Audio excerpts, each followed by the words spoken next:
ഈ ക്ലാസ്സിൽ നമുക്ക് ലെയ്ത്ത് ഓപ്പറേഷൻസ് ഡിസ്കസ് ചെയ്യാം. അപ്പോൾ കഴിഞ്ഞ ക്ലാസ്സുകളായിട്ട് നമ്മൾ ലെയ്ത്ത് എന്താണ്, ലെയ്ത്തിൻ്റെ പാർട്സ്, സ്പെസിഫിക്കേഷൻ, ആക്സസറീസ്, അതായത് വർക്ക് ഹോൾഡ് ചെയ്യാനുള്ള ഡിവൈസ്, ഇത്രയും കാര്യങ്ങളാണ് ഡിസ്കസ് ചെയ്തത്. ഇനി ഈ ഒരു ലെയ്ത്തിൽ എന്തൊക്കെ ഓപ്പറേഷൻസ് ആണ് നമുക്ക് ചെയ്യാൻ പറ്റുന്നതെന്ന് നോക്കാം. ഫിഗറിലോട്ട് ശ്രദ്ധിക്കുക. First one straight turning. Straight turning അതായത് ഒരു വർക്കിൻ്റെ, അതായത് ഒരു സർക്കുലർ റോഡിൻ്റെ ഡയമീറ്റർ റെഡ്യൂസ് ചെയ്യുന്ന പ്രോസസ്സിനെയാണ് സ്ട്രെയിറ്റ് ടേണിങ് എന്ന് പറയുന്നത്, ഒരു സിംപ്ലി ടേണിങ് എന്ന് പറയുന്നത്. ഒരു വർക്ക് പീസിൻ്റെ ഡയമീറ്റർ റെഡ്യൂസ് ചെയ്യുന്ന പ്രോസസ്സിനെ, ഒരു വർക്ക് പീസിൻ്റെ ഡയമീറ്റർ റെഡ്യൂസ് ചെയ്യുന്ന പ്രോസസ്സിനാണ് ടേണിങ് എന്ന് പറയുന്നത്. അപ്പോൾ നമ്മൾ ഈ ബാർ ഹെഡ് സ്റ്റോക്കിൽ ഫിക്സ് ചെയ്യും. ഇതാണ് നമ്മുടെ സിംഗിൾ പോയിൻ്റ് കട്ടിംഗ് ടൂൾ. ചക്കിൽ ഫിക്സ് ചെയ്യും. ചക്കിൽ ഫിക്സ് ചെയ്ത് മെഷീൻ ഓൺ ചെയ്യും. മെഷീൻ ഓൺ ചെയ്യുമ്പോൾ വർക്ക് റൊട്ടേറ്റ് ചെയ്യും. നമ്മൾ എന്ത് ചെയ്യും, ഒരു ഡെപ്ത് ഓഫ് കട്ട് ഇവിടെ കാണിച്ചിരിക്കുന്ന ചെറിയൊരു ഡെപ്ത്, അതായത് 1 mm 2 mm മാക്സിമം 3 mm വരെയൊക്കെയാണ് കൊടുക്കുക. ആ ഡെപ്ത് ഓഫ് കട്ടിൽ നമ്മൾ ഒരു എൻഡിൽ നിന്ന് മറ്റേ എൻഡിലോട്ട് ടൂൾ അഡ്വാൻസ് ചെയ്യും. ഇവിടെ കാണിച്ചിരിക്കുന്ന ഫിഗർ പ്രകാരമാണെങ്കിൽ റൈറ്റ് ഹാൻഡ് സൈഡിൽ നിന്ന് ലെഫ്റ്റ് ഹാൻഡ് സൈഡിലോട്ട് ടൂൾ അഡ്വാൻസ് ചെയ്യും.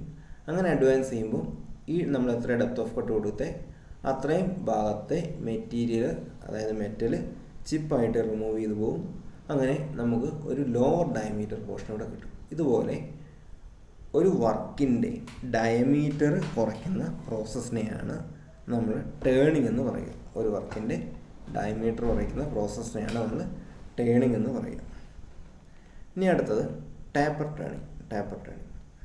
ടാപ്പർ ടേണിങ് എന്ന് പറയുമ്പോൾ ഒരു വർക്ക് പീസിൻ്റെ ഡയമീറ്റർ കുറയുന്ന അതേ പ്രോസസ്സ് തന്നെയാണ്, പക്ഷേ ഡയമീറ്റർ ഒരു ടേപ്പറായിട്ട്, അതായത് ഒരു എൻഡിൽ ഡയമീറ്റർ ഇതിൽ കൂടുതലുണ്ടാവും, ഒരു എൻഡിൽ കുറവുണ്ടാവും. അതൊരു കോൺ പോലത്തെ ഒരു പ്രൊഫൈൽ, പോലെ കോണിക്കലായിട്ട് ഡയമീറ്റർ കുറയ്ക്കുന്ന പ്രോസസ്സിനെയാണ് ടാപ്പർ ടേണിങ് എന്ന് പറയുക. അപ്പോൾ ടാപ്പർ ടേണിങ്ങിൻ്റെ മെത്തേഡ്സ് ഉണ്ട്, ടാപ്പർ ടേണിങ് ചെയ്യേണ്ട അറ്റാച്ച്മെൻറ്റ്സ് ഉണ്ട്, ഇനി ടാപ്പർ ടേണിങ്ങിൻ്റെ സ്പെഷ്യൽ ടൂൾസ് ഉണ്ട്. അതിനെക്കുറിച്ചൊക്കെ അടുത്ത ക്ലാസ്സിൽ ഡിസ്കസ് ചെയ്യാം.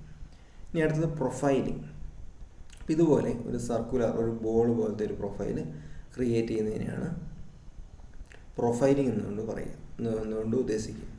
ഇപ്പോൾ ഇവിടെ സിംഗിൾ പോയിൻ്റ് ടൂളുണ്ട്. ഈ ടൂള് ഒരു എക്സ്പീരിയൻസ്ഡ് ഓപ്പറേറ്റർ ആണെങ്കിൽ ഒരു ബോൾ പോലെ ക്രിയേറ്റ് ചെയ്യാൻ പറ്റും. അല്ലെങ്കിൽ ഈ ബോളിൻ്റെ ഷേപ്പ്, അതായത് ഇവിടെ ഒരു കോൺകേവ് ആയിട്ടുള്ള ഒരു ഫോം ടൂൾ ഉപയോഗിക്കും. കോൺകേവ് ആയിട്ടുള്ള ഫോം ടൂൾ ഉപയോഗിക്കുമ്പോൾ ഒരു സർഫസ് കോണ്ടാക്റ്റ് വരും. ആ ടൂളിൻ്റെ അതേ പ്രൊഫൈലായിട്ട് നമുക്ക് വർക്ക് പീസിൽ കിട്ടും. അല്ലെങ്കിൽ ഒരു എക്സ്പീരിയൻസ്ഡ് ഓപ്പറേറ്റർ ആണെങ്കിൽ ഒരു സിംഗിൾ പോയിൻ്റ് കട്ടിംഗ് ടൂൾ കൊണ്ടും നമുക്കിതുപോലെ ഒരു ബോൾ പോലത്തെ സ്ട്രക്ചർ വർക്ക് പീസിൽ ഫോം ചെയ്തെടുക്കാം. അടുത്തത് ടേണിങ് ആൻഡ് എക്സ്റ്റേണൽ ഗ്രൂവിങ് എന്ന് പറയുമ്പോൾ നമുക്ക് ഒരു ലെന്തി വർക്ക് പീസിൻ്റെ ഇടയ്ക്കുള്ള ഒരു പോർഷൻ്റെ മാത്രം ഡയമീറ്റർ കുറയ്ക്കുക. അപ്പോൾ ടേണിങ് ആകുമ്പോൾ നമുക്കുള്ള സ്ട്രെയിറ്റ് ടേണിങ് ആകുമ്പോൾ എന്താ ചെയ്യുന്നത്, ഒരു എൻഡ് മുതലുള്ള ഡയമീറ്റർ കുറയ്ക്കുന്നു. ടേണിങ് ആണ് എക്സ്റ്റേണൽ ഗ്രൂവിങ് എന്ന് പറയുമ്പോൾ ഒരു പോർഷനിലെ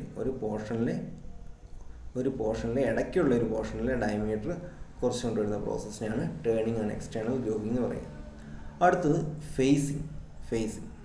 ഫേസിങ് എന്ന് പറയുമ്പോൾ ഒരു വർക്ക് പീസിൻ്റെ എൻഡ് പ്ലെയിൻ ആക്കുന്ന പ്രോസസ്സ്, അതായത് ഇവിടെ കാണിച്ചിരിക്കുന്ന ഈ എൻഡ് പ്ലെയിൻ ആക്കുന്ന പ്രോസസ്സിനെയാണ് ഫേസിങ് എന്ന് ഉദ്ദേശിക്കുക. ഓക്കെ, അടുത്ത ഫേസ് ഗ്രൂവിങ്. അപ്പോൾ ഫേസ് ഗ്രൂവിങ് എന്ന് പറയുന്ന പോലെ ഒരു റൗണ്ട്, ഒരു വളയം പോലെ മെറ്റീരിയൽ റിമൂവ് ചെയ്യുന്നത്. അതായത് ഇവിടെ ഒരു റൗണ്ടിലൊരു ഹോള്, ഇവിടെയും മെറ്റീരിയൽ ഉണ്ടാവും, ഔട്ടർ റിങ്ങിലും മെറ്റീരിയൽ ഉണ്ടാവും, ഇടയ്ക്കൊരു റിങ് പോലത്തെ ജസ്റ്റ് ഒരു സ്ലോട്ട് ഉണ്ടാക്കുന്നതിനെയാണ് നമ്മൾ ഫേസ് ഗ്രൂവിങ് എന്നുകൊണ്ട് ഉദ്ദേശിക്കുക. ഫേസ് ഗ്രൂവിങ് അതായത് ചെറിയൊരു ഗ്രൂവ്, ഇവിടെ നമ്മൾ ഡയമീറ്ററിലെ ഗ്രൂവ് ഉണ്ടാക്കിയത്, ഇവിടെ നമ്മൾക്ക് ആ ക്രോസ് സെക്ഷനിൽ തന്നെ ഗ്രൂവ് ഉണ്ടാക്കുന്നതിനെയാണ്, അതിൻ്റെ ക്രോസ് സെക്ഷനിൽ ഗ്രൂവ് ഉണ്ടാക്കുന്നതിനാണ് ഫേസ് ഗ്രൂവിങ് എന്നുകൊണ്ട് ഉദ്ദേശിക്കുക. അടുത്തത് ത്രെഡ് കട്ടിങ് 2 തരത്തിലുണ്ട്. ഇവിടെ ഫസ്റ്റ് കാണിച്ചിരിക്കുന്നത് thread cutting using form tool. അതായത് നമുക്ക് കട്ട് ചെയ്യണം, ത്രെഡ് എന്ന് പറഞ്ഞാൽ അറിയാം, നെറ്റിലും ബോട്ടിലുമൊക്കെയുള്ള ത്രെഡ്. അതുപോലെ കട്ട് ചെയ്യേണ്ട ത്രെഡിൻ്റെ അതേ ഫോമിലുള്ള ഡൈ ഉണ്ടെങ്കിൽ നമുക്കത് ത്രെഡ് കട്ടിങ്ങിന് യൂസ് ചെയ്യാം. അപ്പം അതിനാണ് ആ ഡൈ യൂസ് ചെയ്ത് ത്രെഡ് കട്ട് ചെയ്യുന്നതിനാണ് thread cutting using form tool എന്നതുകൊണ്ട് ഉദ്ദേശിക്കുക. ഇനി അടുത്തത് ത്രെഡ് കട്ടിങ്. ഈ ത്രെഡ് കട്ടിങ് എന്ന് പറയുമ്പോൾ ഇപ്പോൾ വി ഷേപ്പിലുള്ള സിംഗിൾ പോയിന്റ് കട്ടിങ് ടൂൾ ഉപയോഗിച്ചും ത്രെഡ് കട്ട് ചെയ്യാം.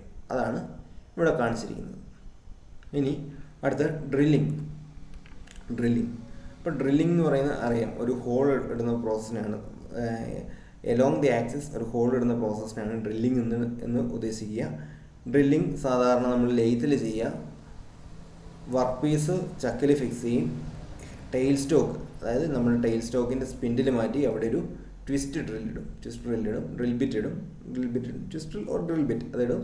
അത് കഴിഞ്ഞ് നമ്മൾ വർക്ക് റൊട്ടേറ്റ് ചെയ്ത് ടെയിൽ സ്റ്റോക്ക് അഡ്വാൻസ് ചെയ്യും, അതായത് ഡ്രിൽ ബിറ്റ് അഡ്വാൻസ് ചെയ്യും. അപ്പോൾ നമുക്ക് ഇതുപോലൊരു ഹോൾ കിട്ടും.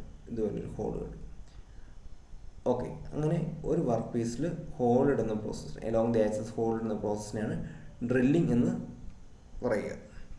അടുത്തത് ബോറിംഗ്. ഓൾറെഡി ഫോം ചെയ്തൊരു ഹോളിൻ്റെ ഡയമീറ്റർ എൻലാർജ് ചെയ്യുന്ന പ്രോസസ്സിനാണ് ബോറിംഗ് എന്ന് പറയുക. ഓൾറെഡി ഫോം ചെയ്തൊരു ഹോളിൻ്റെ ഡയമീറ്റർ ഇൻക്രീസ് ചെയ്യുന്ന പ്രോസസ്സിനെയാണ് ബോറിംഗ് എന്ന് പറയുക. അപ്പോൾ ബോറിംഗ് ആണ് ഇവിടെ കാണിച്ചിരിക്കുന്നത്. അടുത്തത് കട്ടിംഗ് ഓഫ് ഓർ പാർട്ടിങ് എന്ന് പറയും. ഒരു വർക്കിൻ്റെ, ഒരു സർക്കുലർ റോഡിൻ്റെ ഒരു ചെറിയൊരു പോർഷൻ, ഒരു 5 mm ആവാം 10 mm ആവാം, അത്രയും പോർഷനിലെ ഡയമീറ്റർ റെഡ്യൂസ് ചെയ്യുന്ന പ്രോസസ്സിനെയാണ് കട്ടിംഗ് ഓഫ് ഓർ പാർട്ടിങ് എന്ന് പറയുക.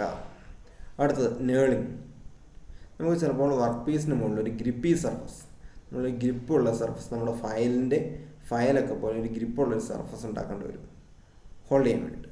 അങ്ങനെ ഗ്രിപ്പ് ഉള്ള ഒരു സർഫസ് ഉണ്ടാക്കാൻ വേണ്ടി ഉപയോഗിക്കുന്ന പ്രോസസ്സിനെയാണ് നേളിങ് എന്ന് പറയുക. ഇപ്പം നേളിങ്ങിൽ ഇതാണ് നേളിങ് ടൂൾ, ഇവിടെ കാണിച്ചിരിക്കുന്നതാണ് നേളിങ് ടൂള്. ഈ നേളിങ് ടൂൾ എന്ന് പറയുന്നത് ഹാർഡൻഡ് ഗ്രിപ്പ്, അതായത് ഫയലിൻ്റെ പ്രൊഫൈലുള്ള നമ്മൾ ഡിഫറെൻറ്റ് ഫയൽസ് വർക്ക്ഷോപ്പിൽ ഉപയോഗിച്ചിട്ടുണ്ട്. ആ ഫയലിൻ്റെ ഗ്രിപ്പി സർഫസ് പ്രൊഫൈലുള്ള 2 വീലായിരിക്കും ഉണ്ടാവുക, ഹാർഡൻഡ് വീലായിരിക്കും ഉണ്ടാവുക. അപ്പോൾ ചക്കിൽ വെച്ച് ഈ വർക്ക് പീസ് റൊട്ടേറ്റ് ചെയ്യുന്നു. ഈ ടൂളിൻ്റെ സ്ഥാനത്ത് നമ്മൾ നേളിങ് ടൂൾ ഫിക്സ് ചെയ്യുന്നു. എന്നിട്ട് വർക്ക് റൊട്ടേറ്റ് ചെയ്ത് ഈ നേളിങ് ടൂള് നമ്മൾ എവിടെയാണോ നേൾ ചെയ്യേണ്ടത് അങ്ങോട്ട് അഡ്വാൻസ് ചെയ്യുന്നു. അങ്ങനെ അഡ്വാൻസ് ചെയ്യുമ്പോൾ ഈ നേളിങ് ടൂളിൽ, അതായത് ഇവിടെ ഉള്ള സർക്കുലർ റോളേഴ്സിലുള്ള അതേ ഗ്രിപ്പി സർഫസ്, അതേ ഗ്രിപ്പി പ്രൊഫൈല് ഇങ്ങോട്ട് കോപ്പി ചെയ്യുന്നു, വർക്ക് പീസിലോട്ട് കോപ്പി ചെയ്യുന്നു. ഇതുപോലെ ഒരു ഗ്രിപ്പി സർഫസ് ഉണ്ടാക്കുന്ന പ്രോസസ്സിനാണ് നേളിങ്. അപ്പോൾ നമ്മൾ ഇത്രയും ക്ലാസ്സിൽ ഡിസ്കസ് ചെയ്ത് ലെയ്ത്ത് ഓപ്പറേഷൻസ് ആണ്. സാധാരണ ലെയ്ത്തിൽ ഏറ്റവും മെയിനായിട്ട് ഇത്രയും ഓപ്പറേഷൻസ് ആണ് ചെയ്യാൻ പറ്റുക. Thank you.